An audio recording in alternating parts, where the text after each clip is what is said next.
اور جو شخص اللہ اور اس کے رسول کی مخالفت کرتا ہے تو اللہ بھی سخت عذاب دینے والا ہے۔ یہ مزہ تو یہاں چکھو اور یہ سمجھ لو کہ کافروں کے لیے آخرت میں دوزخ کا عذاب بھی تیار ہے۔ اے اہل ایمان، جب میدان جنگ میں کفار سے تمہارا مقابلہ ہو تو ان سے پیٹھ نہ پھیرنا، اور جو شخص جنگ کے روز اس صورت کے سوا کہ لڑائی کے لیے کنارے کنارے چلے، یعنی حکمت عملی سے دشمن کو مارے یا اپنی فوج میں جا ملنا چاہے،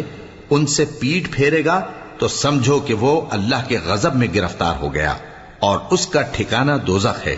اور وہ بہت ہی بری جگہ ہے۔ پس تم لوگوں نے ان کفار کو قتل نہیں کیا بلکہ اللہ نے انہیں قتل کیا، اور اے نبی، جس وقت تم نے کنکریاں پھینکی تھیں تو وہ تم نے نہیں پھینکی تھی بلکہ اللہ نے پھینکی تھی۔ اس سے غرض یہ تھی کہ مومنوں کو اپنے احسانوں سے اچھی طرح آزما لے، بے شک اللہ سنتا ہے، جان